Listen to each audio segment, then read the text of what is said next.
Kurnool collectorate కార్యాలయం వద్ద Bhupal Nagar military కాలనీకి చెందిన మాజీ సైనికులు కుటుంబ సభ్యులు ధర్నా చేశారు. ఈ సందర్భంగా మాజీ సైనికుని కుటుంబ సభ్యులు గురునాథం, జాను, జయన్న మాట్లాడారు. తమ కుటుంబానికి చెందిన జ్ఞానమునికి మాజీ సైనికుడిగా ప్రపంచ యుద్ధంలో పాల్గొన్నందుకు ప్రభుత్వం 5 ఎకరాల భూమిని కేటాయించిందని వారు తెలిపారు.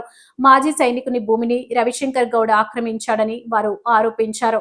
రుద్రవరం గ్రామ పంచాయతీ కింద 608H సర్వే నెంబర్లో 5 ఎకరాల భూమిని కేటాయించారన్నారు. రవిశంకర్ గౌడ్ అనే వ్యక్తి అప్పటి రెవెన్యూ అధికారులతో వారి బంధువులు కావడంతో నకిలీ పట్టాదారు పాస్ పుస్తకాలు సృష్టించుకోవడంలో తమ పేరు నమోదు చేసుకున్నారని వారు ఆరోపించారు.